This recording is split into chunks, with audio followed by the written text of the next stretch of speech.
When Lily arrives at Briarwood House on a damp, overcast afternoon, Marian and Conrad greet her with wide smiles and gentle pats on the shoulder, promising that she'll find security and warmth in this new environment. But the hollow silence that grips the ornate foyer, the way a group of children scatter the moment Lily steps inside, and the imposing fences that ring the property all make her heart pound with vague unease. Before we begin this story, let us know where you're watching from, and if you believe in the power of courage, hit that like button and subscribe for more. Lily steps from the social worker's car, clutching a small backpack stuffed with her few belongings. The front yard of Briarwood House stretches out before her, neatly kept garden beds lined with bricks, while tall wrought iron gates stand behind her like silent sentinels. She tries to swallow her apprehension, reminding herself that it's just another orphanage. At 9 years old, she's been in more foster homes and institutions than she cares to count. Ms. Hoffman, the social worker who drove her here, gives her a final hug, then returns to her car with a promise that this place has a sterling reputation and should be the stability you deserve.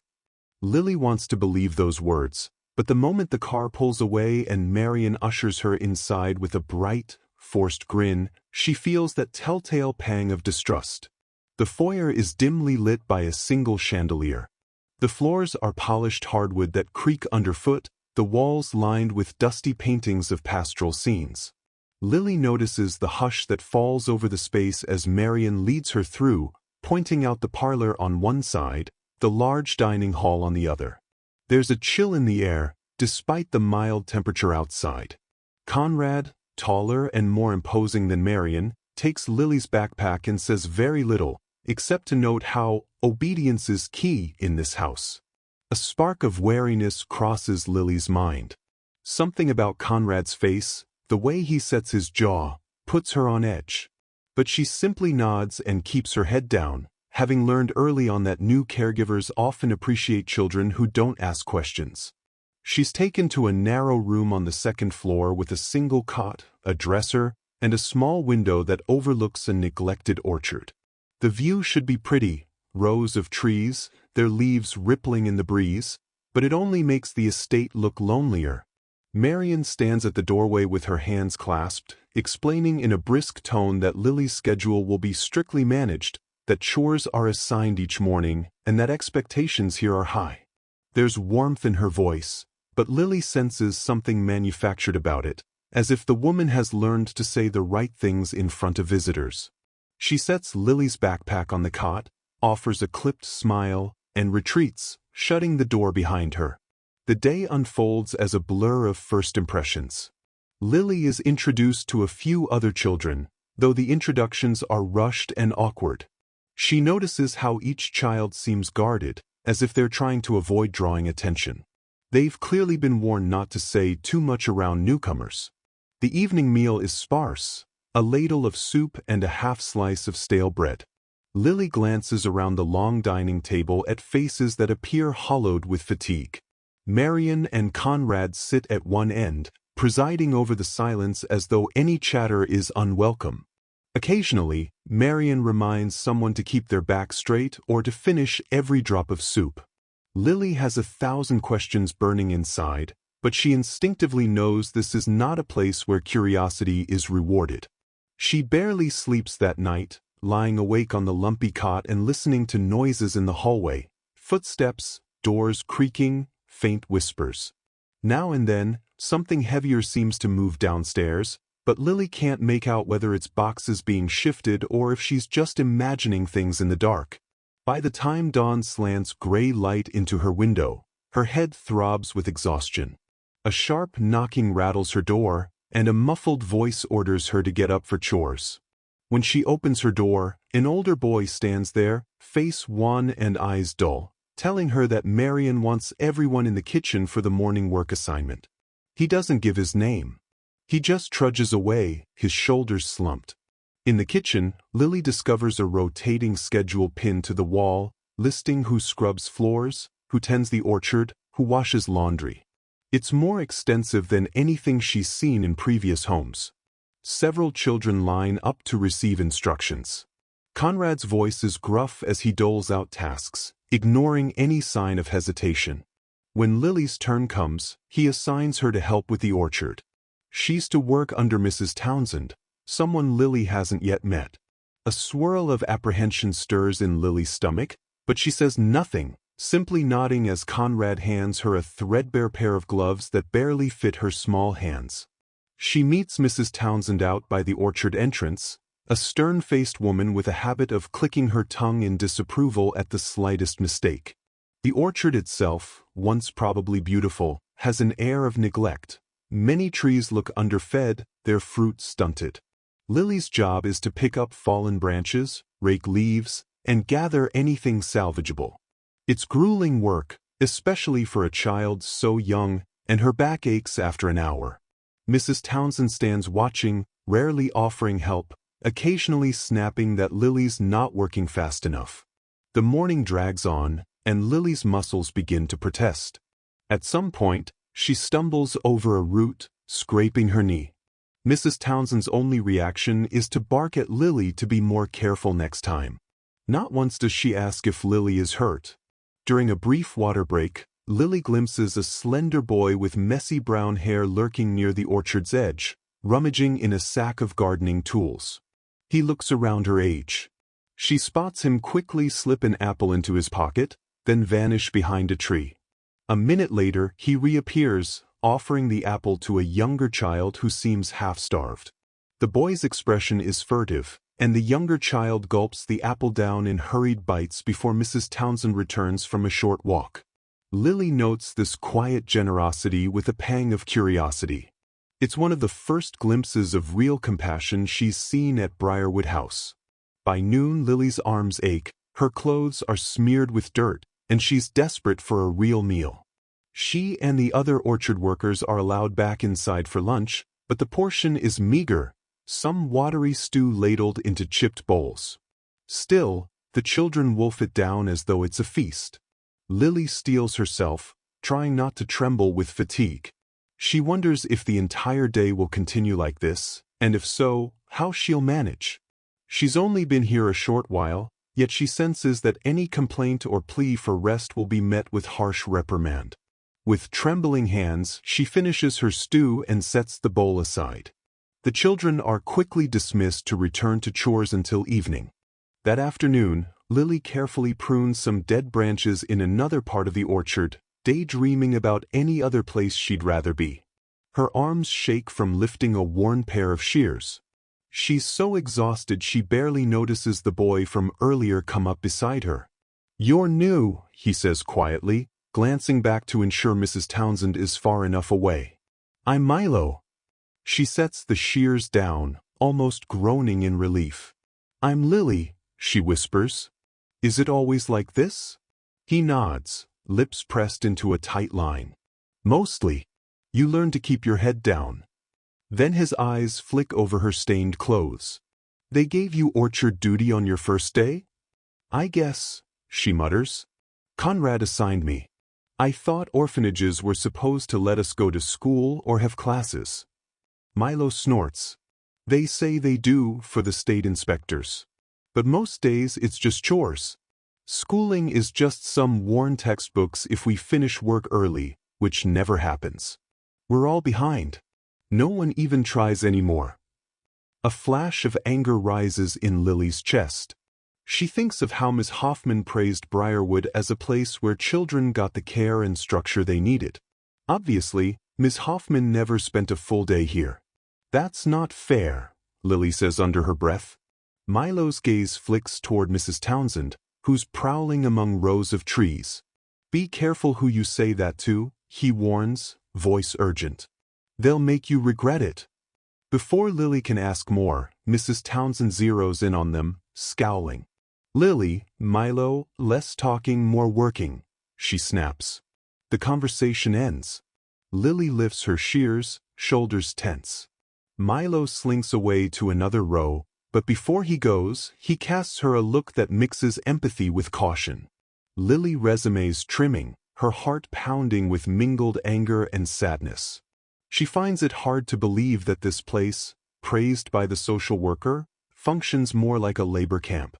By the time the children finish for the day and shuffle inside for dinner, Lily's legs feel like they're made of lead. She lines up for a thin bowl of oats, listening to the hush that settles over the dining hall. Marian and Conrad watch from their usual spots at the head of the table, reminding Lily of hawks perched on a branch, surveying their domain. She glimpses multiple children with bruises on their arms or faces. The sight makes her stomach churn. No one dares speak. They finish their meal in near silence, then quietly disperse to their rooms. Over the next week, Lily settles into the grim routine. She learns that Conrad has a penchant for unleashing verbal tirades whenever a child is too slow or too bold. Marian, meanwhile, flips between sugary politeness when an outside visitor or donor arrives, and a cold, exacting demeanor the moment the visitors leave. Mrs. Townsend turns out to be just one of several accomplices, neighbors or paid staff, who come by to squeeze labor out of the children. The orchard, the greenhouse, the vegetable gardens, the makeshift cleaning crew inside the mansion, all are powered by the sweat of underfed kids who know better than to complain. In the evenings, Lily collapses onto her cot, sore and discouraged. A few times, she's startled awake by the sound of footsteps in the hallway at odd hours. She once hears hushed voices near Marian's office, references to shipments, and they pay double for these. She can't piece together the meaning, but the words lodge a pit of unease in her stomach. She wonders if it's just produce shipments, or if something darker is going on. She's reminded of how Milo mentioned they rarely receive formal schooling. So how does Briarwood fund itself? Where does the money come from? One day, Lily stumbles upon Tasha, a timid younger girl, crying quietly in the orchard. Tasha's arms bear fresh bruises, and when Lily crouches beside her, Tasha confesses that Marian slapped her for asking for more food at lunch. Lily tries to comfort her, offering a gentle hug. She asks if Tasha has told anyone else. The girl's wide-eyed terror is answer enough.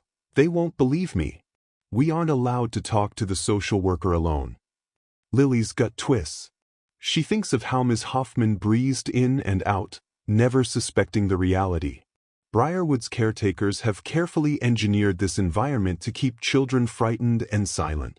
Later that evening, Lily is assigned to help tidy the attic, an area generally off-limits unless someone specifically instructs a chore there. She climbs the narrow staircase at the back of the second floor, carrying a broom and a dust rag. The attic is stuffy, with a single bulb casting weak light over piles of boxes and old furniture. She's barely begun sweeping when she hears a scuffle behind a tall wardrobe. Tensing, she rounds the corner, half expecting rats. Instead, she finds Milo crouched in the shadows. He nearly jumps out of his skin. "You scared me," he hisses, pressing a hand to his chest. "What are you doing up here?" Lily whispers. Milo glances at the door, ensuring no one followed her, then beckons her closer. He's got an old notebook spread open on the floor, scribbled with numbers and short notes. Lily notices scattered sheets of paper that look like torn ledger pages. The words scrawled on them mention large sums of money, odd references to donors, and something about discretion. A swirl of confusion and worry spikes her pulse. "I found these in Conrad's office a few weeks ago," Milo admits under his breath. He's sloppy about locking his desk when he's in a hurry. "Look at this one. They're getting huge payments from someone, far more than just normal donations. And it's not all for food or clothes. They label some expenses for special services. I don't know what that means, but it's not good." Lily kneels beside him, studying the cryptic notations by the dim light. Her heart thumps. Why would they be hiding this? If it was just normal charity funds, it wouldn't have to be secret. Milo's brow furrows. "I don't know. But it might explain why they push us so hard. I think they're profiting off our labor in the orchard and the gardens, selling the produce under the table. But that doesn't account for these bigger sums. Something else is going on." A cold shiver crawls up Lily's spine. She recalls Tasha's bruises, the whispers at night about shipments, the children who vanish without a word. "Have you shown this to anyone?" Another adult, maybe a social worker?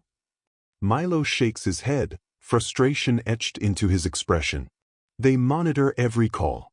If I so much as go near the phone, Conrad or Marian is there. They intercept mail too.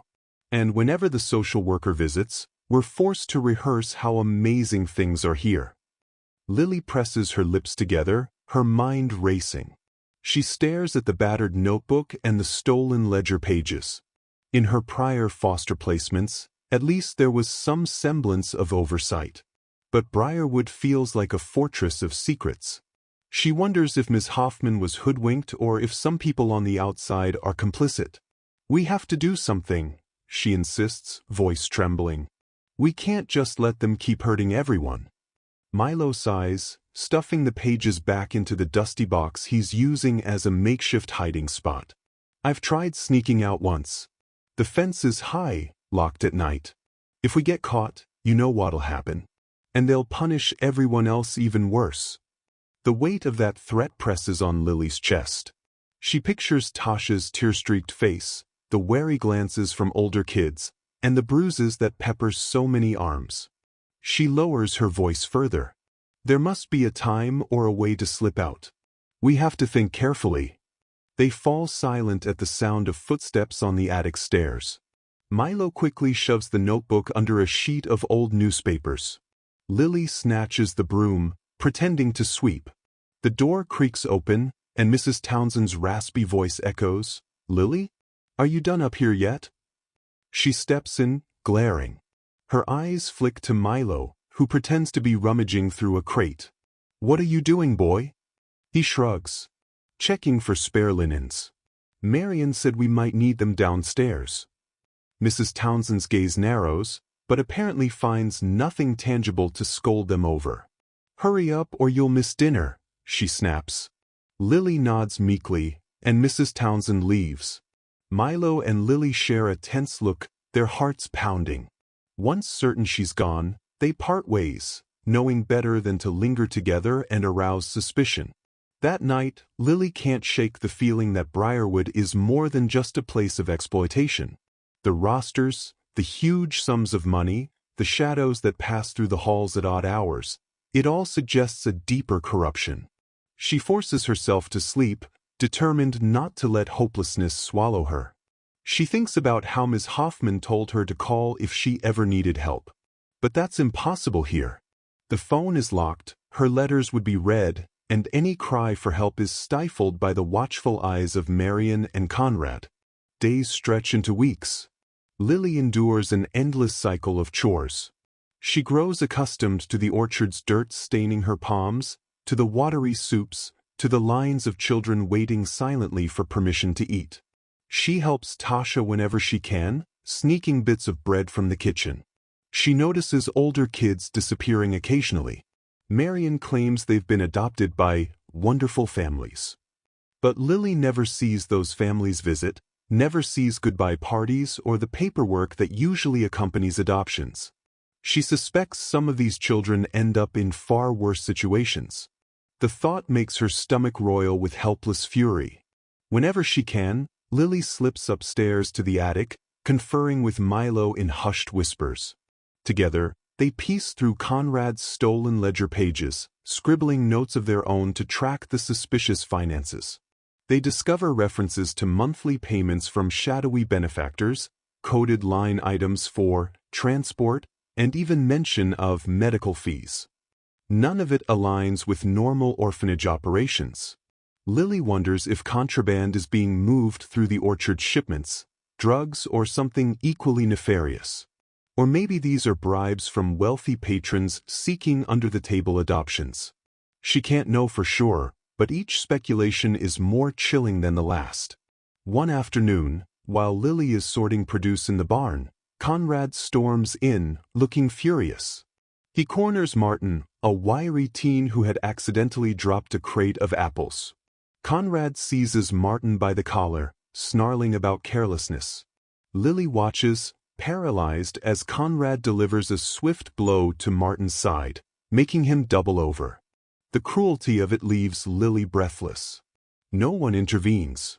Marian isn't there to call him off, Mrs. Townsend stands near the barn door, expression impassive. Eventually, Conrad releases Martin and storms away, muttering about worthless brats. Martin stumbles, tears in his eyes, and Lily rushes to help him up. "You okay?" she whispers, heart pounding. He grimaces, cradling his ribs. "I'll live," he manages. Not the first time. Mrs. Townsend barks at them to clean up the spilled apples. Lily gently helps Martin pick the fruit off the dusty ground, fury simmering inside her. The boy's face is pale, sweat beading on his forehead. She realizes that all these children must endure horrors daily, beatings, punishments, forced labor.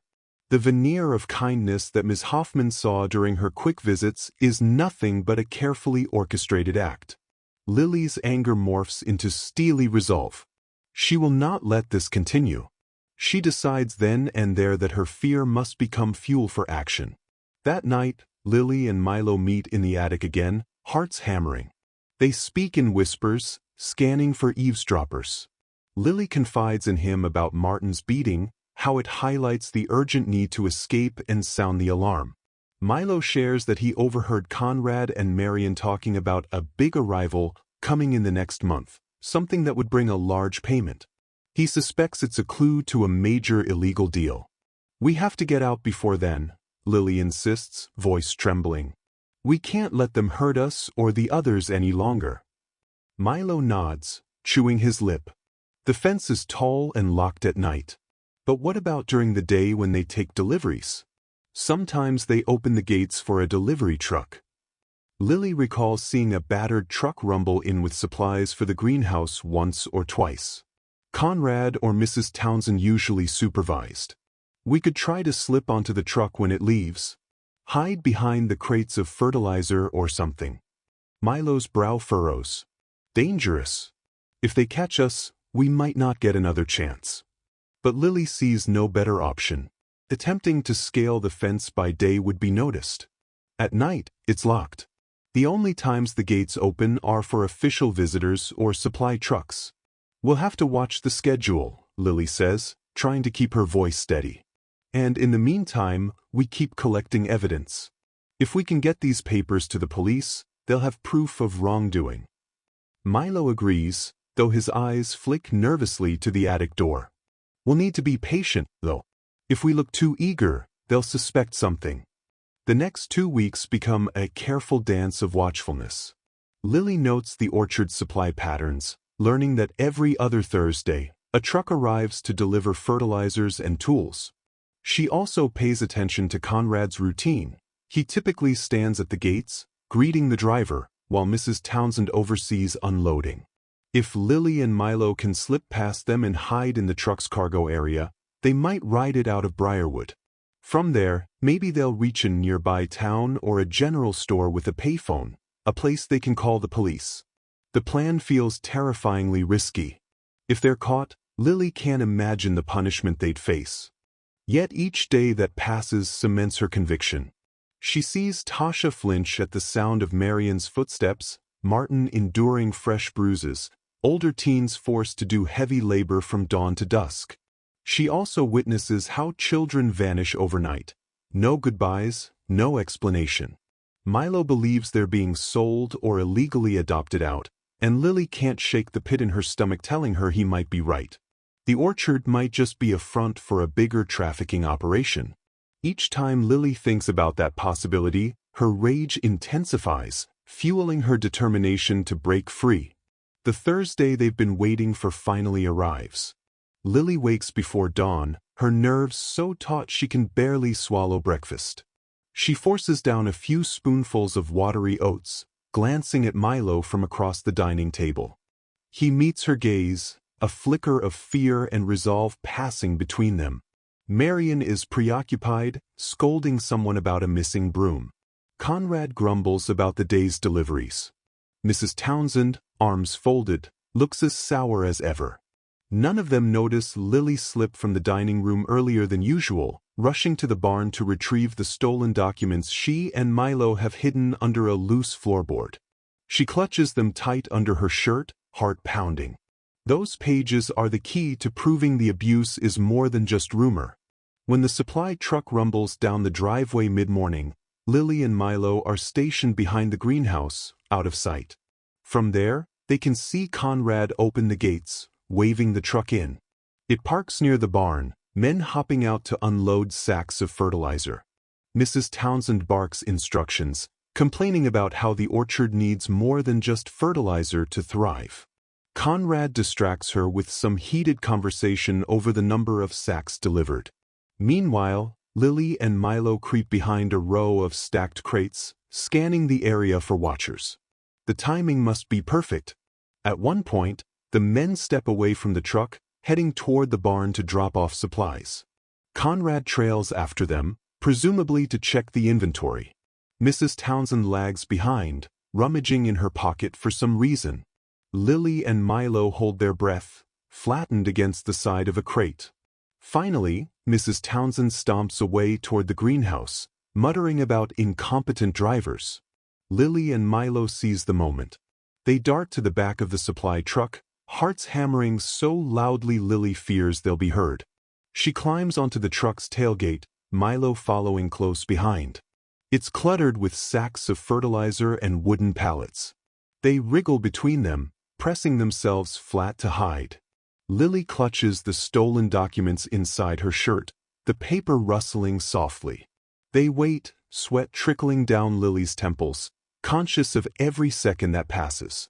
Through a gap in the pallets, Lily sees Conrad and the workers returning, hoisting another sack onto their shoulders. The truck bounces slightly with the weight. One of the men complains about the humidity. Conrad gripes that they've got more to load next time. Lily's heart feels like it's about to burst from her chest. After several tense minutes, the men finish unloading. Lily hears Conrad haggling over the next delivery date, the driver replying with a short grunt. There's a loud bang as the side door of the truck is shoved shut. Then footsteps fade. The engine rumbles back to life. Lily grips Milo's hand, exchanging a trembling look of relief. The truck lurches forward. Through the narrow gap, Lily sees the gates slide open, the orchard receding behind them as the truck pulls out of Briarwood House. She exhales a breath she didn't realize she'd been holding. They've done it. They're leaving that horrible place. But they're not safe yet. The ride is rough, the truck jolting over uneven roads. Lily hugs the bag of documents tight. The cargo area smells of soil and chemical fertilizer, making her eyes water. The men in the cab talk about trivial matters, not suspecting they have stowaways. All Lily can think of is what will happen if they discover her and Milo. They pass some time in excruciating silence, occasionally hearing cars whoosh by outside. She tries to guess how far they are from the nearest town. The oppressive heat inside the truck stifles her, and her legs cramp from crouching in the same position. Milo's expression is pale but determined. Finally, the truck slows, turning onto what sounds like a paved road. Lily peeks through a crack in the boards, glimpsing a small gas station or store. Relief zips through her. If they can get off here, maybe they'll find a phone. The truck lurches to a stop. Lily hears the men step out, their voices drifting off. Probably they're going inside to buy drinks or use a restroom. Now or never. Lily carefully crawls to the edge of the truck bed, motioning for Milo to follow. She eases the latch open, wincing at each squeak of metal. When it's loose enough, she and Milo slip out, landing awkwardly in the gravel. Lily's knees sting on impact, but she ignores it. They dart behind the truck, scanning the immediate area. A small general store stands nearby, with a payphone mounted on its exterior wall.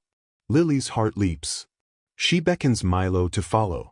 They hustle across the lot, heads down to avoid drawing the attention of the driver or passers-by. Lily fumbles for the payphone, pressing the receiver to her ear. Her hands shake as she checks for change.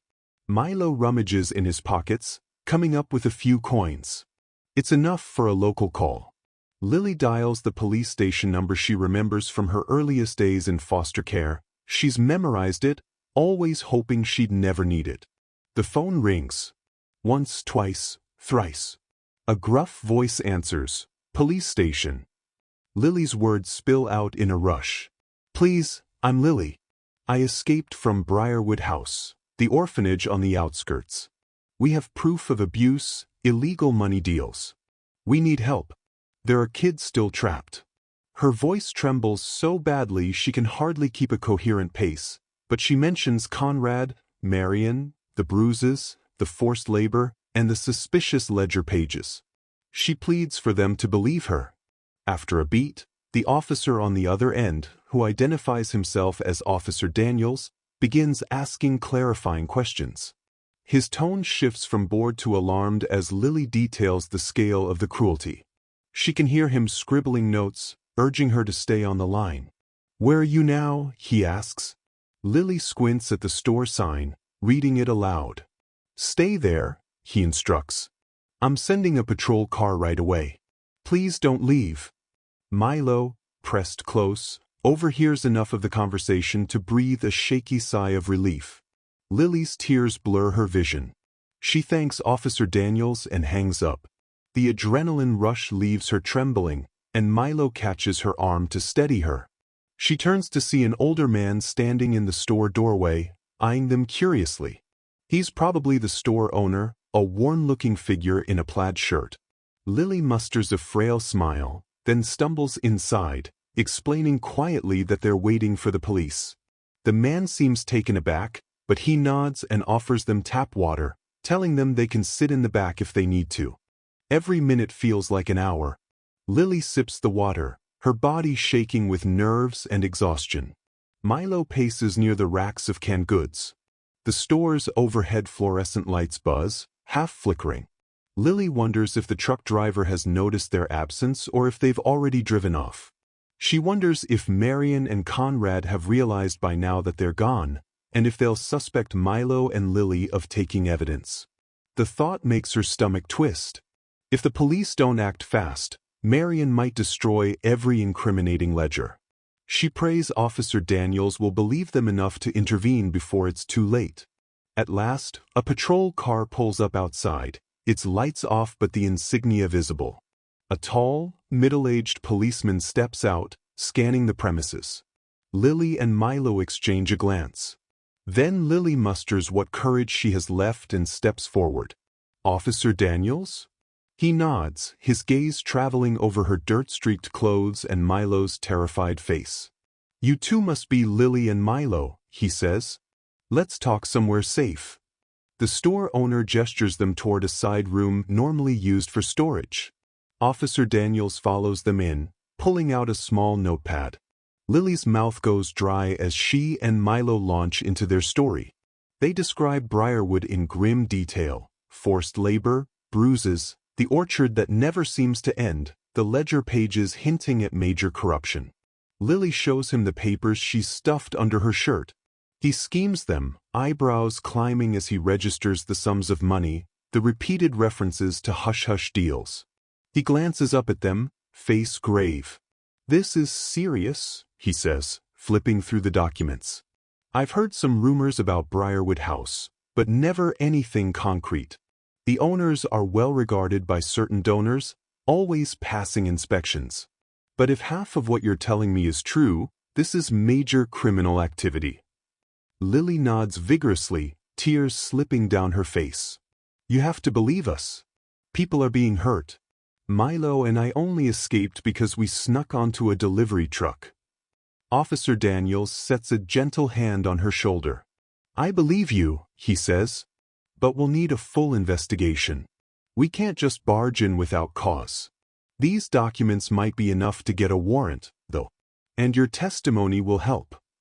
A wave of relief nearly knocks Lily over. She wobbles and Milo steadies her. They feel a glimmer of hope for the first time since arriving at Briarwood. But the fear resurfaces when Lily thinks of Tasha, Martin, all those left behind with Marian and Conrad. "What about the kids still there?" she asks, voice trembling.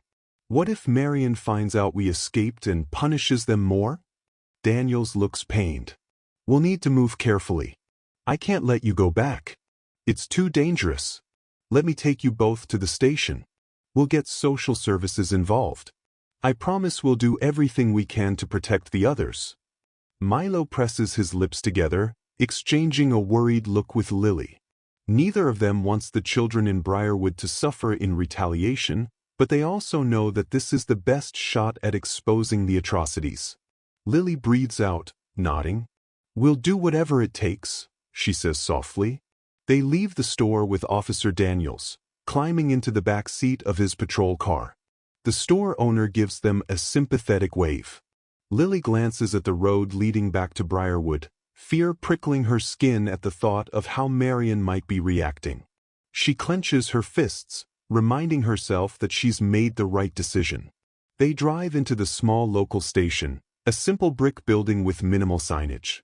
Inside, the fluorescent lights buzz overhead, and a bored-looking officer at the front desk perks up when she sees Lily and Milo's disheveled state. Daniels guides them to a quiet room, offering water bottles.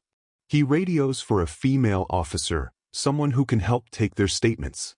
Lily glances around anxiously, noting how her reflection in a nearby window shows a tired, dirt-smeared girl who can't be more than 9, but feels about 1,000 years old from the weight of everything she's endured. Milo slumps beside her, equally drained. The next few hours pass in a whirlwind of interviews and note-taking. The female officer, Detective Rowan, gently probes for specifics: how many kids are at Briarwood, how the punishment system works, what Lily and Milo witnessed regarding suspicious money transfers.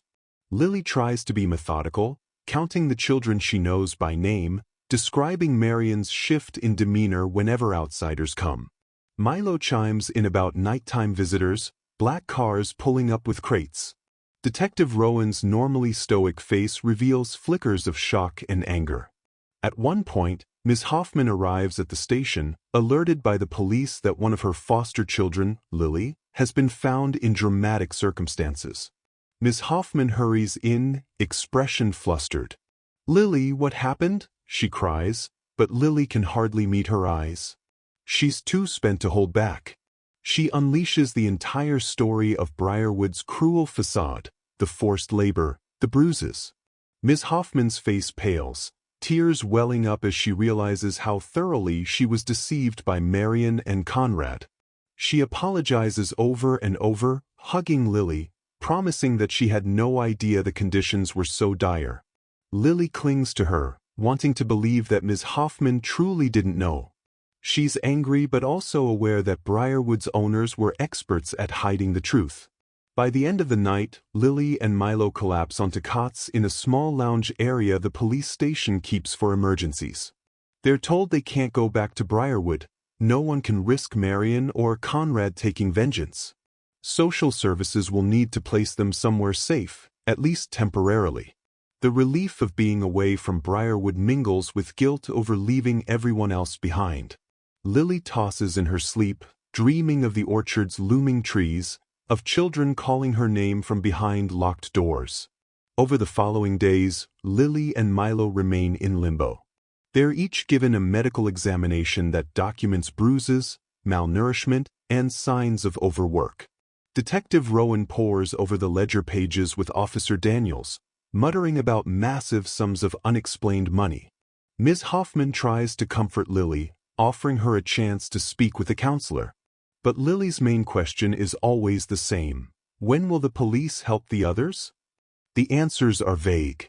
Officers talk about needing a warrant, about verifying claims, about not alerting Marian and Conrad prematurely. Lily feels her frustration mounting. She pictures Tasha trembling in the orchard, Martin nursing fresh bruises, older kids forced to do tasks from dawn to dusk. Each day that passes feels like a betrayal. Weeks slip by in a torturous dance of waiting. Lily and Milo are placed together in a temporary shelter. It's clean and safe, with staff who treat them kindly, but they remain anxious. They ask Ms. Hoffman daily for updates. She explains that the police are building a case, that more evidence is surfacing, and that rumors swirl about an even bigger network connected to Briarwood's finances. Lily tries to cling to that hope, that the system might swoop in and free the rest of the children. But her nightmares return every time she closes her eyes at night. Then, after nearly a month in the shelter, Miss Hoffman arrives with a flicker of excitement in her normally weary gaze. She gathers Lily and Milo in a small office, telling them that a coordinated raid is being planned. Officer Daniels, Detective Rowan, and a team of social workers are preparing to storm Briarwood with a court-approved warrant, hoping to arrest Marian and Conrad and rescue every child. Lily's heart leaps at the news, tears of relief threatening to spill. Milo breathes out, "Finally," voice shaking. Miss Hoffman says it could happen within days, as they're just finalizing details. Lily's hands tremble with anticipation, bracing herself for the moment she's dreamed of since first witnessing the cruelty in those halls. But even a few more days feel excruciating. Lily paces her small dorm room in the shelter, imagining Conrad raging if he suspects a raid is coming, or Marian frantically shredding documents. She can only trust that the police are moving swiftly enough. Milo tries to soothe her anxiety, telling her that once the children are free, they can give statements and confirm the abuse, sealing Marian and Conrad's fate. Yet Lily's imagination runs wild with worst-case scenarios. She's haunted by the memory of bruises, the stale smell of watery soup, the hush that always silenced any pleas for mercy. Finally, Ms. Hoffman calls them together again. "It's happening tomorrow," she announces, voice tense. They want to move at dawn, catch Marian and Conrad off guard. Social services vans are on standby to transport the kids away from Briarwood. An entire team of officers is involved. Lily's stomach flips in a blend of joy and terror. She clenches Milo's hand. They share a look that says everything. This is it. The final push. Officer Daniels visits that evening, meeting them in a quiet conference room. He thanks Lily and Milo for their courage, for the risk they took stealing documents and escaping to contact the police. "We have enough evidence to arrest them," he says, his voice resolute. "From now on you can rest. We'll handle the raid. You'll see your friends again soon, safe and sound." Lily feels tears burn her eyes. Her chest tightens with a swirl of gratitude, fear, and guilt at not being able to do more personally. Milo holds her hand through the entire conversation. That night, she lies awake in the shelter, adrenaline coursing too strongly to sleep. She pictures the orchard at first light, police vehicles rolling up the driveway, sirens piercing the dawn. She imagines Tasha's stunned expression, Martin's weary relief, and the furious shock on Marian and Conrad's faces. It's a vision that both comforts and terrifies her. As the early hours approach, she thinks of the notebooks in the attic, the hush of children on silent chores, the hidden bruises no one was supposed to see. She remembers how she once believed Briarwood was just another temporary home, only to discover it was a facade for something far darker. Tomorrow, everything will change. She knows the final confrontation is near. She hears Milo shifting restlessly in a neighboring cot, likely sharing her anticipation. Neither of them dares speak. The hush of the shelter is broken only by distant traffic noise and the hum of the overhead lights. Lily closes her eyes, praying that the dawn will bring justice. She drifts into a restless doze, haunted by images of Marian's cold smile, the orchard's twisted trees, the muffled screams at night. Then she jolts awake at the faint hint of sunrise. Her heart pounds. Today is the day. She wonders if, at this very moment, police cars are lining up, if Miss Hoffman stands among them with a sense of grim determination. She envisions Conrad's face contorting in anger the instant uniformed officers pour through Briarwood's gates. She imagines Marian scrambling to defend her illusions, trying to maintain that honeyed voice while children finally break their silence. The clock on the shelter's wall shows that dawn is only minutes away. Lily rises, pressing her ear to the door. She hears staff bustling around. Ms. Hoffman appears in the hallway soon after, telling her and Milo that they won't be at the raid themselves. It's too dangerous, but they'll be taken to the station once the operation is complete. Lily's stomach flutters with dread and excitement. Every fiber of her being wants to be there, to see Tasha and Martin and confirm they're safe. Yet she knows she's done her part. She escaped, she brought the evidence, she lit the fuse that's about to blow Briarwood's corrupt operations apart. She and Milo wait in a small lounge area with a television muted in the corner. The minutes crawl. Lily tries to concentrate on anything else, but her mind replays scenes from her time at Briarwood, scrubbing floors until her knees ached, receiving only watery broth for dinner, hearing Tasha's muffled sobs.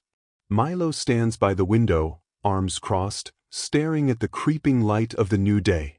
They exchange a silent look. Soon. Very soon. And then there's a flurry of activity.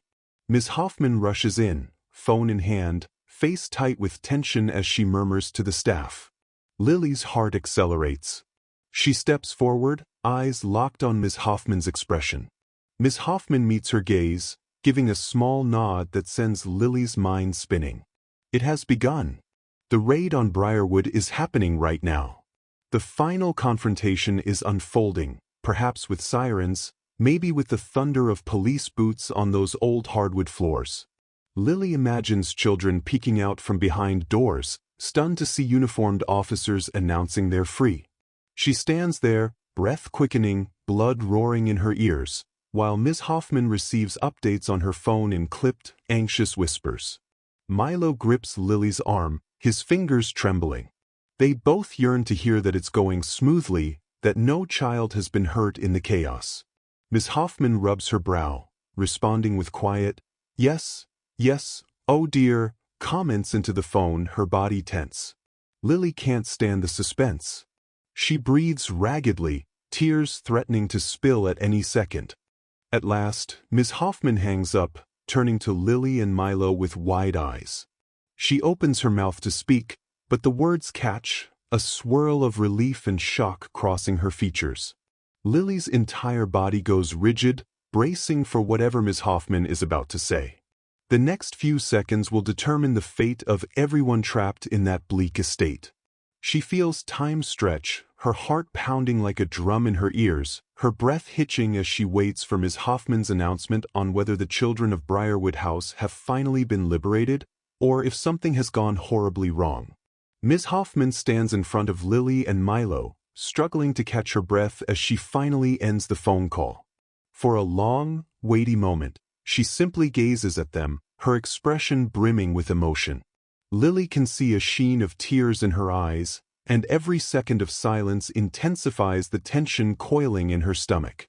Her heart pounds so forcefully that her ribs begin to ache. Then Ms. Hoffman presses her lips together and nods, as though making a silent vow.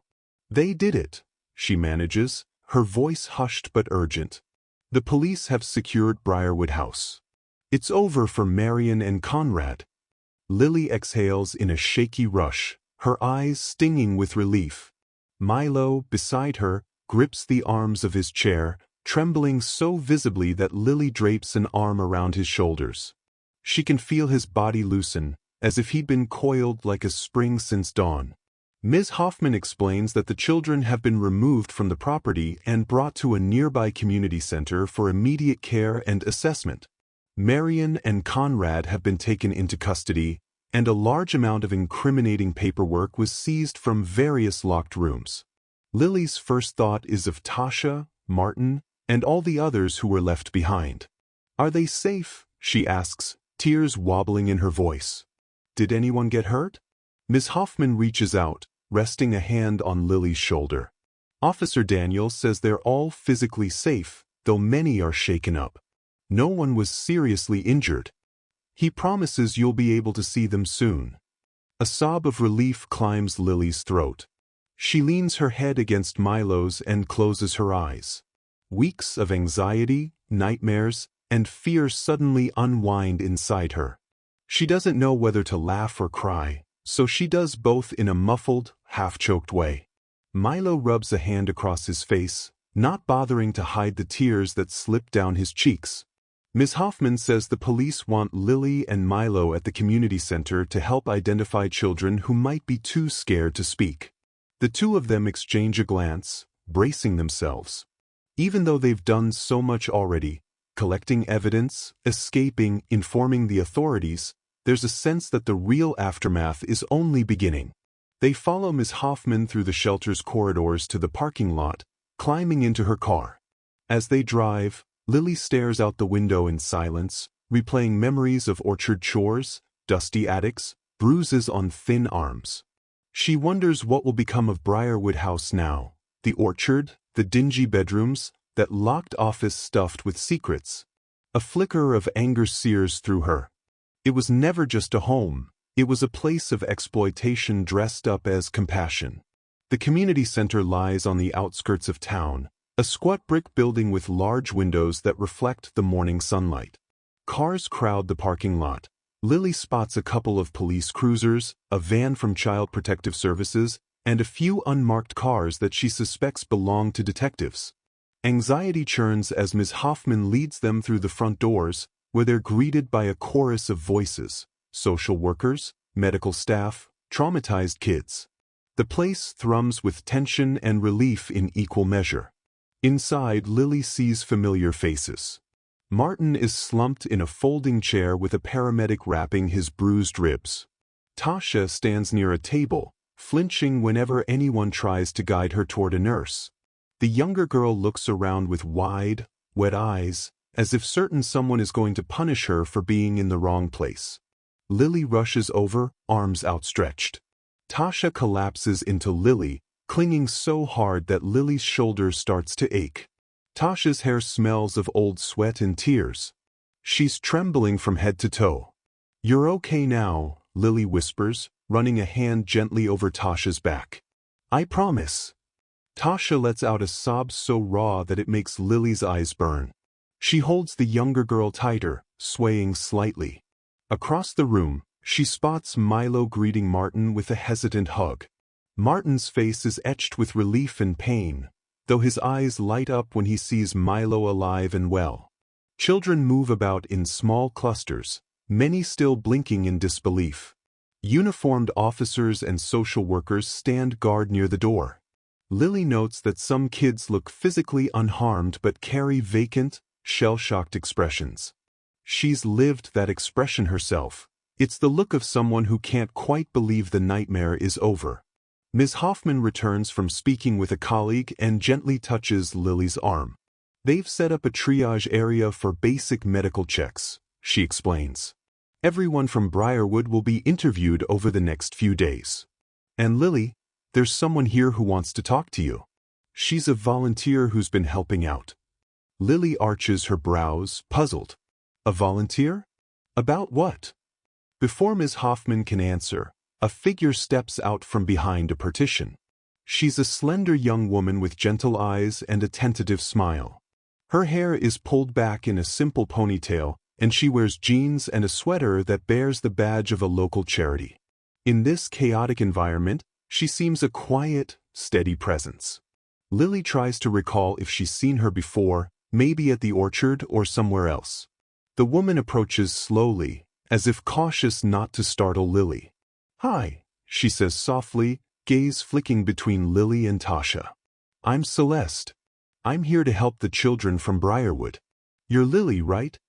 Lily nods, unsure why Celeste is singling her out. "Yes. I don't remember seeing you at Briarwood." Celeste gives her a small, wry smile. "I was there just briefly, volunteering to give tutoring sessions. I saw you a few times but never got a chance to properly talk. Marian and Conrad kept me at arm's length, probably worried I'd noticed something. Once they realized I was asking questions about how the orphanage was run, they told me my services weren't needed." A flicker of recognition tickles the back of Lily's mind. She vaguely remembers a volunteer who offered extra blankets one night when the dorm hall was drafty. Lily had assumed that kindness was a fluke. "You were the one who tried to bring us that big box of hand-me-down sweaters," Lily recalls. "Marian chased you out of the sleeping quarters." Celeste nods, a sorrowful expression crossing her face. "Yes. They wouldn't let me help. Anyway, as soon as I saw the news about the raid, I came here to assist the kids. I'm sorry I didn't do more before." Tasha peeks up at Celeste warily, hugging Lily's waist. Lily senses no threat from Celeste, only concern. But there's something more in Celeste's gaze, a glimmer of deep anxiety, or maybe heartbreak. Before Lily can ask, a social worker sweeps Tasha toward the triage area for a proper check, leaving Lily standing face to face with the volunteer. Celeste shifts on her feet, then motions to a quieter corner. "Could we talk for a moment?" she asks gently. "I have something important to tell you." Lily nods, her nerves prickling. They step aside, near a table stacked with blankets and donated clothing. Celeste clasps her hands, inhaling as though bracing for something monumental. "I know this might come as a shock," Celeste begins, her voice trembling a bit, "but I'm not just any volunteer. I was looking for a specific child, someone who I was separated from years ago. That child is you, Lily. I'm your older sister." Lily freezes. For a second, she wonders if she misheard. Her sister? She never knew she had any siblings. She's always assumed her family life ended when she was a baby, placed into foster care. Her pulse kicks up as she studies Celeste's face, searching for something familiar. Her mind whirs with a haze of disbelief, curiosity, and a flicker of desperate hope. "That can't be," Lily says, her voice shaking. "I don't remember you. I don't remember anyone." Celeste gives a pained nod. "I don't blame you. You were just a baby when our parents died. We got separated in the system. I ended up in a different county, bounced around. By the time I was old enough to look for you, your trail was all over the place. Then I heard rumors that a girl with your name might be at Briarwood. I took the volunteer position, hoping to see if it was really you." Lily's throat feels tight. She recalls the hush and secrecy of Briarwood, how any questions about her past were brushed aside. Could it be that Marian and Conrad knew Celeste was coming, suspected she might disrupt their operations? She remembers that day the volunteer in the hallway tried to give Tasha an extra blanket. Lily had been half asleep, glimpsing only a warm smile in the dim light. "How could you be sure it was me?" Lily stammers. Celeste's eyes fill with tears. "I wasn't certain, but you have the same birthmark on your left shoulder that our mother had. I saw it once when you were hurrying past me in a t-shirt. Then I tried to ask questions, but Marian shut me down. I had to leave before I could confirm anything else. I'm so sorry, Lily. I should have tried harder, but they're good at intimidation." An electric hush falls between them. Lily's mind whirls, images flipping like a reel in her head, her earliest memories, or lack thereof. She's never known any family. Could this woman with earnest eyes and a trembling voice really be her sister? She thinks of a memory so faint she's not even sure it's real. A small hand patting her back, the scent of vanilla lotion. A hazy face smiling down. Tears well in her eyes. "I don't know what to say," Lily breathes. "All this time I thought." Celeste steps forward, arms opening slightly, but she doesn't force a hug. "We don't have to figure it all out right now," she says softly. "I just wanted you to know who I am, that I'm here for you. I came as soon as I heard about the raid. I can help." Lily stands there, emotions storming inside her. She's relieved to be out of Briarwood, shaken from the chaos, worried about her friends, and now confronted with a sister she never knew existed. A wave of gratitude surges within her, tangled with confusion. She sniffles, nodding. Celeste offers the gentlest smile, as though telegraphing that she won't push Lily further. Then Ms. Hoffman appears, her gaze darting between them. "Celeste," Ms. Hoffman says, clearing her throat. "Would you mind giving Lily and Milo a moment with the rest of the kids? We need to get their statements, then we can talk about next steps." Celeste nods and steps back, her eyes lingering on Lily with quiet affection. Lily manages a small, tremulous smile before turning to follow Ms. Hoffman. She's led toward a circle of children who used to share chores in the orchard, people she recognizes from those grim days. Tasha sits among them, cradling a cup of warm cocoa, eyes still puffy from crying. One of the social workers asks Lily to help coax the younger kids to speak up about their experiences, to reassure them they're safe now. It's an emotionally draining task. Lily holds Tasha's hand, urging her to describe how Marian withheld meals and locked kids in the cellar. She gently prompts Martin to detail the beating he endured from Conrad. Each story that emerges paints a more harrowing portrait of Briarwood than Lily could have even guessed. She learns of children being forced to carry heavy crates until their backs ached, of older teens assigned night watches in the orchard with no breaks, of punishment rooms equipped with small cots and no blankets. It makes Lily's heart twist with rage and sorrow. But the social workers look grimly determined, capturing every testimony. This evidence will make sure Marian and Conrad can't wriggle out of accountability. Meanwhile, medical staff examine bruises, sprains, and signs of malnutrition. Tasha needs a sling for her twisted wrist. Martin winces each time he breathes, his bruised ribs a constant reminder of Conrad's cruelty. Some children, especially the youngest, seem too terrified to say anything at all, their eyes darting around as if expecting Marian to appear any second. Lily tries her best to offer comfort, reflecting on how not long ago, she was the same, scared, uncertain if any adult would truly intervene. By late afternoon, Lily is physically and emotionally spent.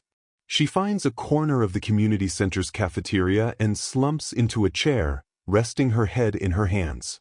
Exhaustion seeps into her bones. She's free, but the scars of Briarwood aren't easily erased. A tray with sandwiches and fruit sits nearby, but she can't bring herself to eat.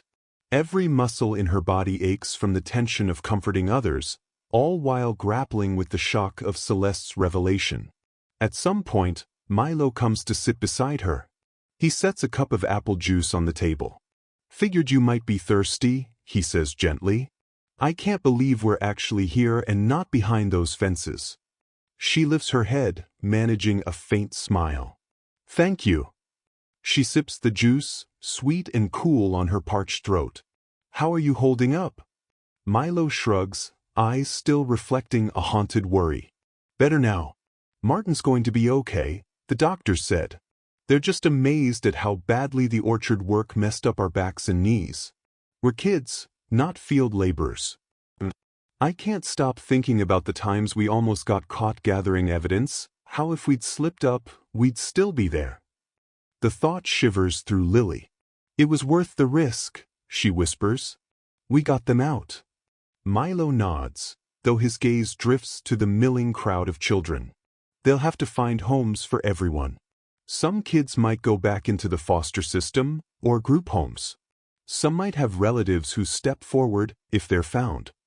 Lily's throat tightens, remembering Celeste's words. She hasn't had time to process it, but the idea that she might have a blood relative who wants her is overwhelming. She glances around, spotting Celeste across the hall, quietly distributing blankets. Their eyes meet, and Celeste gives a tentative wave. Lily's stomach somersaults. Is this real? Does she truly have a sister? She mutters an excuse to Milo and stands, weaving through the groups of children until she reaches Celeste's side. A few younger kids gather around Celeste, grateful for the warmth of fresh blankets. As they move on, Celeste faces Lily, expression full of empathy. Lily inhales, mustering courage. "I need to know more," Lily says quietly. "We're so busy, and everything is chaotic, but is it true? We're family." Celeste sets down the remaining blankets, nodding solemnly. "Yes, I wouldn't lie about something like that. I can show you the records I dug up, photos of our parents, if you want. It's a lot to handle, I know." Emotion wells in Lily's chest, threatening to spill out. "I've been alone for so long," she admits, voice trembling. "I always thought if I had real family, they would have found me." Celeste's expression crumples with sorrow. "I tried," she says, voice heavy with regret. "The system lost track of you. I faced so many dead ends. Then I heard rumors that a Lily had shown up at Briarwood, so I volunteered there, only to be driven off. When I discovered the abuse, I worried you were caught in it. If I'd known how bad it was, I would have done anything to get you out sooner." Lily swallows, tears stinging her eyes again. She's cried more today than she has in months, and part of her is embarrassed by her own raw emotions. But Celeste's remorse, her quiet determination, cuts through Lily's defenses. "I believe you," Lily whispers. "I don't know what this all means, though. I'm still in foster care and you're—" Celeste steps closer, voice low but steady. "If you want, I'd like to see if I can become your guardian. I'm old enough, I have a stable job, and I'm already working with Ms. Hoffman to figure out the legal side. But only if that's what you want, Lily." Lily's heart twists painfully, a mixture of hope and fear. She recalls how every placement she's been in eventually broke down or turned sour, culminating in the horror of Briarwood. What if it goes wrong again? But looking into Celeste's eyes, she feels a pull she's never experienced, an unspoken bond that suggests she might truly belong somewhere. The thought of a real family, of not being shuffled around, tugs at her bruised heart. "I need time," Lily admits. "This is all new." Celeste gives a small nod, tears gathering in her own eyes. "Take all the time you need," she whispers. "I'm not going anywhere." They stand there, an invisible tether of shared blood and grief binding them. Lily wipes her cheeks, mustering a fragile smile. Then Ms. Hoffman appears again, beckoning Lily to a makeshift interview station where a detective waits. Lily looks back at Celeste, who offers a gentle nod of encouragement. Exhausted, Lily follows Ms. Hoffman. She knows the next few hours will be spent giving statements, verifying details, and ensuring the other children's stories align with the official timeline of abuse. But for once, she doesn't feel hopeless. Perhaps there's a future after Briarwood that includes a sister she never imagined she had. The rest of the day passes in an emotional whirlwind. Lily recounts the orchard labor, the rationed meals, how she and Milo smuggled documents out. She breaks down when describing Tasha's bruises and Martin's beaten ribs. Detective Rowan listens solemnly, taking notes. Meanwhile, medical professionals gently pry for details about Lily's injuries, both physical and psychological. By the time the sun sets, Lily is so drained that she can barely keep her eyes open. They offer Lily a ride back to the shelter, but Celeste steps forward, quietly asking Ms. Hoffman if Lily can stay overnight at a safe dorm in the community center so she's close to the other Briarwood kids. Ms. Hoffman agrees, seeing Lily's exhaustion. A group of cots has been set up in a large recreation room for children who need an immediate place to sleep. Lily chooses a cot next to Tasha and Milo, so they can comfort each other if nightmares resurface. She glances around at the dozing children, all of them survivors of the same nightmare. Some are restless, mumbling in their sleep, flinching at non-existent threats. Lily slips into a fitful doze, haunted by flashes of memories. Conrad's looming figure, locked doors, orchard rows that stretch on forever. At one point, she startles awake, heart racing, certain she heard Marian's voice. But it's just a volunteer from the center, softly reminding someone else to lie back down. Lily rubs her eyes and forces herself to remember that Briarwood is in the hands of the police now. Marian and Conrad can't storm in to retrieve her. She exhales shakily, hugging a threadbare blanket around her shoulders. Morning arrives, and with it, a subdued sense of relief. Many children gather in the cafeteria for donated pastries, cereal, and milk, simple but far more nutritious than anything they had at Briarwood. Lily and Milo exchange small smiles, each bite of breakfast tasting like a victory. The detective teams continue collecting statements throughout the morning. Ms. Hoffman explains that soon each child will be assigned to a new placement or relative once the immediate crisis ends. Celeste appears again around noon, carrying a stack of notebooks and supplies for the kids. She offers Lily a small wave, and Lily waves back, shy but grateful. After distributing the supplies, Celeste pulls Lily aside. "I've got a friend who's a counselor," she murmurs. "She's volunteering therapy sessions for the Briarwood kids, if you want to talk to someone." Lily hesitates. The idea of spilling her nightmares to a stranger makes her uneasy. But she also knows the memories weigh heavily on her. She nods slowly. Maybe, she says. Not yet, but soon. Celeste offers a kind smile. Whenever you're ready. As the day progresses, Lily notices a flurry of media interest. Local news vans park outside the community center, eager to cover the story of a once-praised orphanage exposed as a den of abuse. Several social workers usher children through a side exit to avoid cameras. Lily catches glimpses of reporters jostling for an interview with the police. It's overwhelming, seeing the world's eyes suddenly on a place that thrived on secrecy. She remembers how Ms. Hoffman once believed Briarwood was a sterling environment. Now it stands as a cautionary tale. Officer Daniels arrives to talk with Lily and Milo, praising their bravery. Thanks to you, he says, we have bank records, testimonies, everything needed to prosecute Marian and Conrad.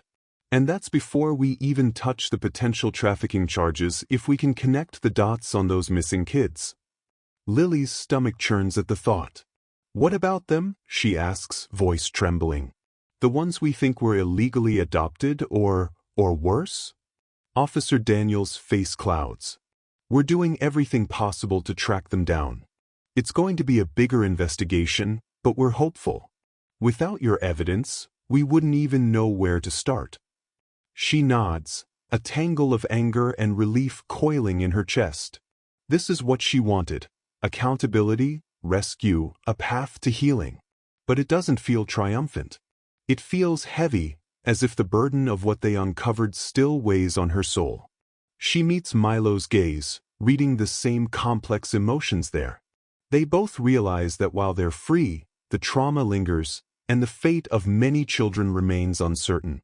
In the following days, social services sets up a plan for each liberated child. Some, like Tasha, have distant relatives stepping forward after hearing the news. Others, like Martin, want to stay in a specialized group home that can handle medical treatment and therapy. Lily notices small sparks of hope flickering among the kids, moments of laughter as they realize they can walk around without fear of scolding, nights where they can finally sleep without worrying about chores at dawn.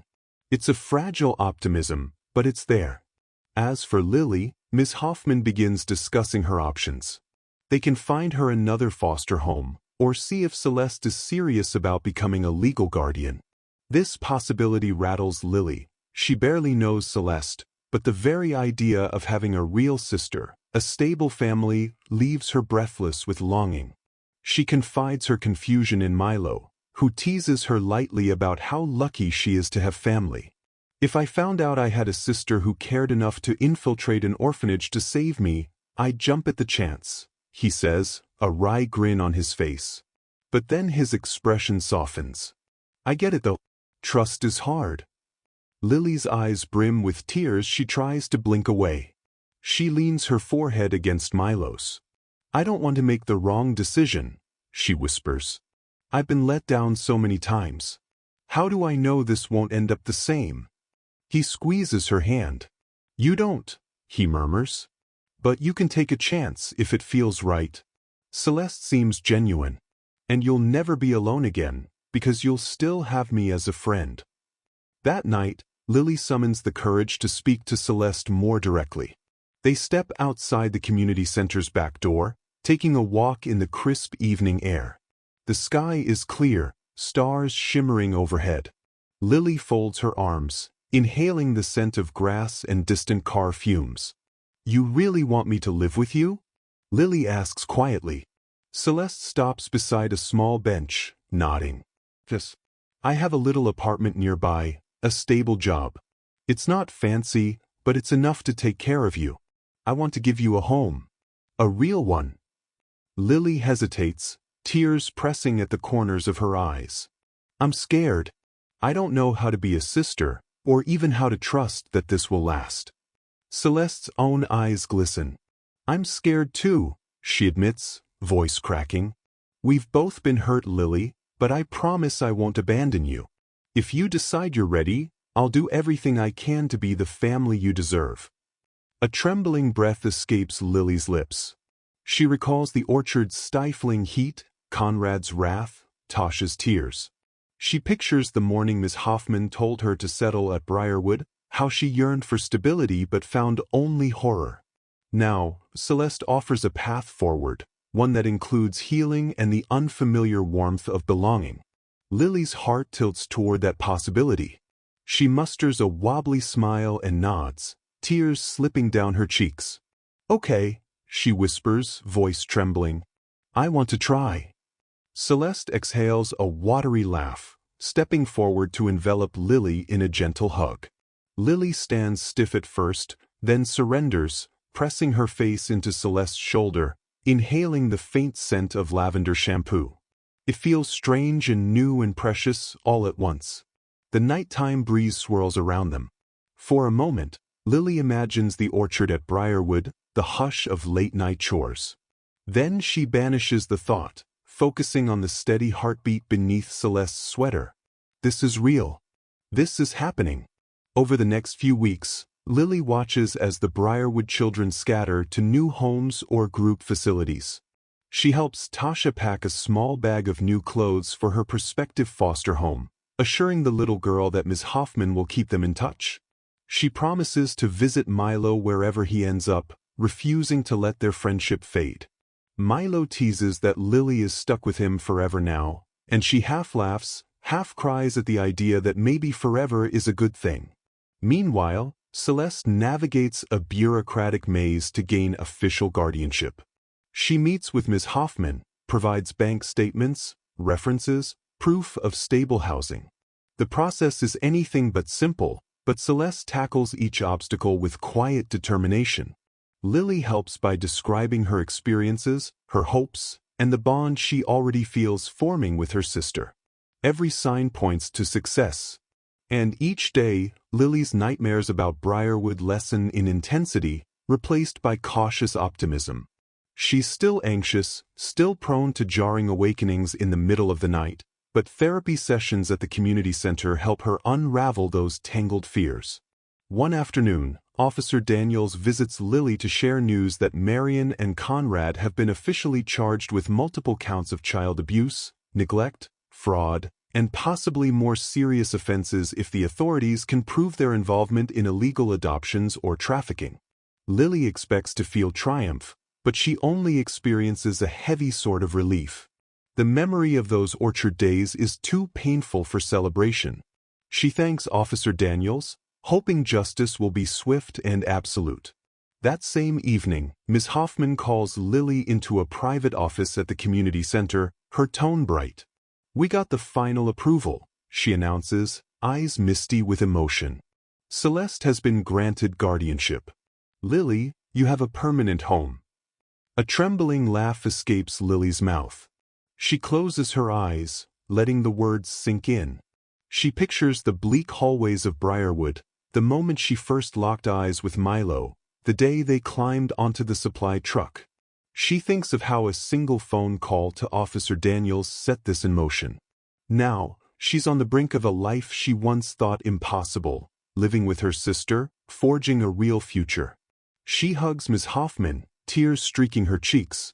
That night, Celeste helps Lily gather her things from the community center's dorm. Lily's earthly belongings fit in one small suitcase, most of them donated clothes or items scrounged from the orphanage. Celeste promises they'll go shopping for any essentials Lily needs, within reason. Lily's chest feels tight with a mixture of gratitude and anxiety, but she steadies herself, reminding herself this is a good change. Milo and Tasha come by to say goodbye, or rather, see you soon, because Lily refuses to let these connections dissolve. They share tearful hugs, exchanging contact information so they can write or call. Each step away from the dorm feels like a departure from the nightmares of Briarwood, replaced by the blossoming hope of a new life. Stepping into Celeste's small apartment for the first time fills Lily with a cautious joy. The space is modest, just a living room, a cramped kitchen, one bedroom Celeste plans to divide for them both. Still, it smells of fresh paint, lavender potpourri, and a hint of vanilla. A faded couch sits by a window that overlooks a tired courtyard. Simple, perhaps, but cozy. A place without locked doors, where Lily can walk around without fear. You can have the bedroom, Celeste says, cheeks flushing. I'll take the pull-out couch in the living room until we can figure out a better arrangement. Or maybe we'll find a bigger place down the line. Lily looks at the bedroom, small but bright. A single bed with new sheets, a bedside table with a little lamp, and a half-empty closet. It's more inviting than any space she's had before. She sets down her suitcase and gives Celeste a watery smile. This feels unreal, she confesses. I've never had a home that was really mine. Celeste's eyes shine with tears. It's ours now, Lily. We'll make it work. They order pizza that night, a cheap, greasy indulgence that tastes like heaven to Lily, who grew used to Briarwood's watered-down meals. They talk about mundane things, Celeste's job at a local nonprofit, how Lily's school enrollment will work, the possibility of adopting a cat or a goldfish once Lily settles in. After so long surviving day to day, the chance to plan for tomorrow feels surreal. At bedtime, Lily stands in the bedroom doorway, hugging herself, unsure how to proceed. She's used to a dorm bunk, never a private room. Celeste smiles encouragingly, saying goodnight, then moves to the living room couch. Lily lies on the bed, noticing how the mattress doesn't sag like her old cot, how the sheets smell faintly of detergent. She stares at the ceiling, pinned with a swirl of relief, confusion, and gratitude. Sleep eventually claims her, and the nightmares stay mercifully away. In the following weeks, Lily learns to navigate life with Celeste. They share breakfasts of cereal and toast, talking about Lily's new school schedule. Celeste invests in therapy for them both, acknowledging that trauma doesn't vanish overnight. Lily attends her first class in a local elementary school, feeling like an alien among carefree kids who never lived in an orchard prison. But she slowly makes friends, staying quiet about her past except with a trusted few. Milo visits on weekends if his new foster family agrees, and Tasha, placed with a kind older couple, calls Lily from time to time, whispering that she misses her but is happy to have a Rayal bed and enough food. Each conversation underscores the miraculous shift from that wretched orphanage to safer, kinder environments. The scars remain, but healing feels possible. Eventually, Lily and Milo are called to testify in preliminary hearings against Marian and Conrad. The thought terrifies Lily, but Celeste accompanies her to the courthouse, gently holding her hand. Lily sees Marian's face from across the courtroom, pale, lips pulled tight in contempt. Conrad sits beside her, eyes cold and unrepentant. Lily's knees quake, but she forces herself to speak the truth, detailing how they forced children to labor, withheld food, and maintained an iron grip on everyone's freedom.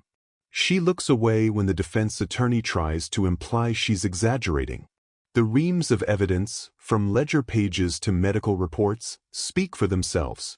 When the judge decides there's enough evidence for a full trial, Lily feels another wave of relief. Marian and Conrad won't just walk away. Whether or not a deal is struck, they'll face serious legal consequences. Lily steps out of the courthouse with Celeste, tears in her eyes. Outside, the sun is bright, the city bustling, and she feels the intangible distance from the orchard's gloom. She's no longer that helpless 9-year-old picking weeds, waiting for a rescue that felt impossible. Over the next few months, Lily settles into a real life. She attends school daily, forging friendships and discovering an interest in drawing. Celeste proudly hangs Lily's sketches on the fridge, bragging about her sister's talent.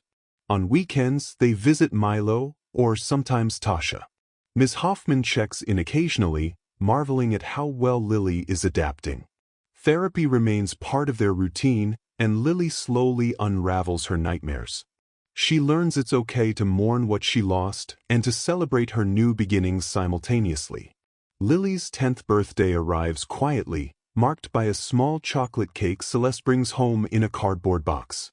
She invites Milo, Tasha, and even Miss Hoffman to share in the simple celebration.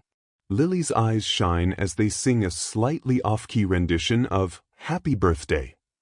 The last time she had a proper birthday party was lost to the fog of her earliest childhood. She sits at the table, blowing out the thin candles, making a silent wish that all the Briarwood children will find peace. Celeste kisses her forehead, tears glimmering in her eyes. It's an unspoken acknowledgement that they've come through darkness to find something resembling light. Even as the trial for Marian and Conrad looms, Lily clings to her everyday joys, new friends at school, art projects, or the casual routine of cooking dinner with Celeste. She wonders sometimes if she'll ever fully heal from the orchard's echoes. But then she sees her reflection in the bathroom mirror. She's put on a bit of healthy weight, her bruises have faded, her eyes are brighter. She looks like a child living in actual childhood, no longer a ghost wandering the orchard rows. When the trial date finally arrives, Lily stands in the courtroom again, but this time with more confidence, more certainty that she deserves to speak her truth. Miss Hoffman is there, Celeste at her side, Milo and Tasha offering moral support from the gallery. Lily testifies about the forced labor, the meager rations, the bruises, and the hush money that Marian and Conrad pocketed from unscrupulous donors. Other kids corroborate her story. Even Mrs. Townsend, cornered by evidence, admits how she stood by while children were abused, claiming she had no choice. The entire scheme is laid bare. False adoption papers, deals with wealthy patrons who cared only about profits, the orchard produce sold under the table. It's more horrific than Lily ever realized. The judge, hearing all this, shows little sympathy for Marian and Conrad. Their defense crumbles under the weight of testimonies and the stolen ledger pages. Eventually, the verdict is read, guilty on multiple counts, with additional charges pending as other victims are located. Lily doesn't cheer or feel triumph. She simply breathes out a shaky sigh of closure.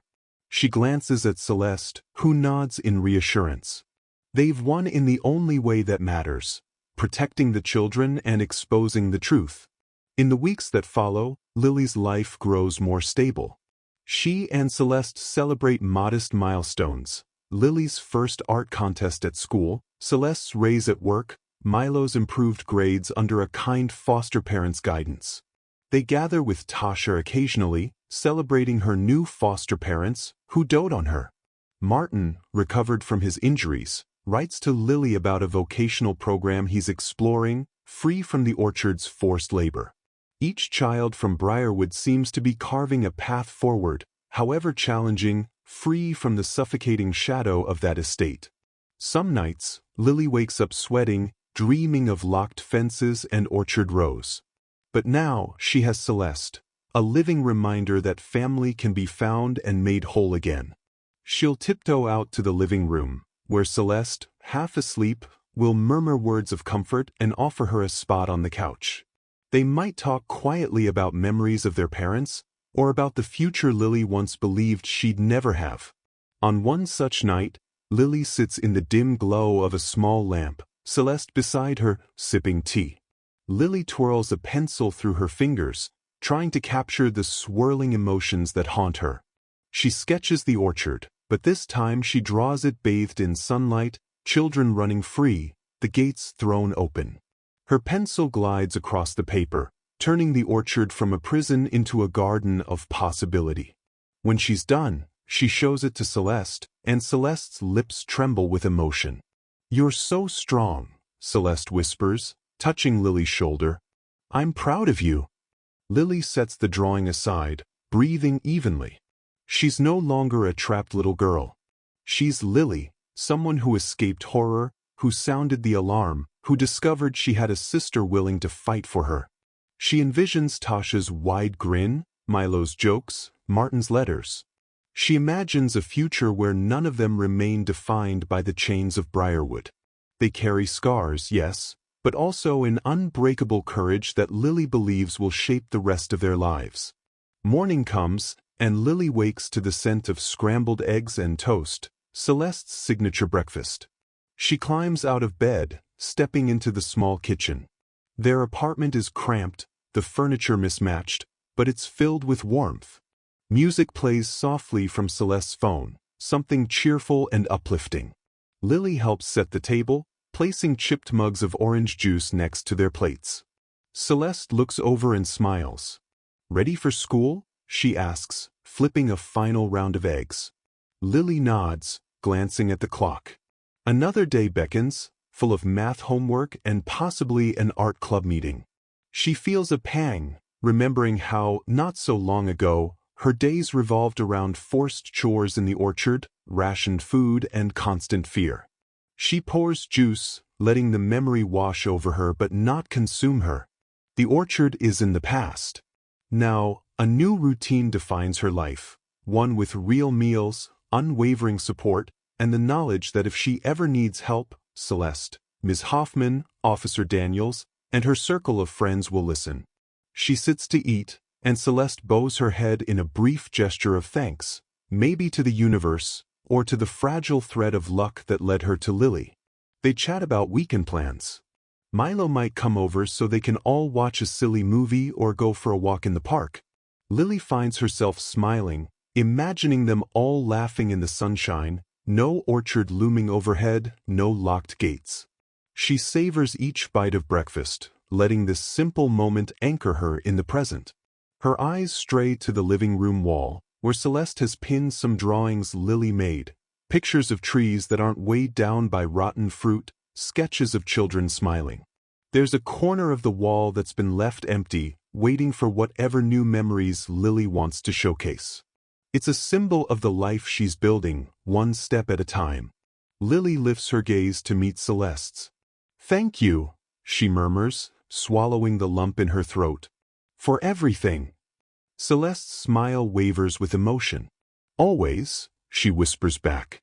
It's a simple exchange, yet it resonates with every ounce of meaning that Lily couldn't express when they first reunited. She knows they both carry sorrows, regrets, and nightmares. But they also share a bond that Marian and Conrad's cruelty could never sever. This is her new family, one forged in resilience, determined to stand together no matter what the past tried to steal. Lily finishes her eggs, grabs her backpack, and heads off to school, hugging Celeste at the door.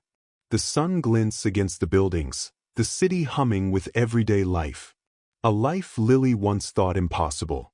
She breathes it in. As she walks, her mind flickers back to the orchard, but instead of revulsion, she feels a sense of closure. That place couldn't trap her forever. She found the courage to escape, to speak up, to protect others. She found a sister she never knew existed, a friend in Milo, and a future worth embracing. She allows herself a tiny smile. Her story doesn't end in a locked orchard. It grows here, in open air, with so many possibilities branching out like the limbs of a healthy, unchained tree. And with each step away from Briarwood, she chooses hope. Thanks for watching till the end. If you enjoyed the story, give this video a like if you haven't already and subscribe for more.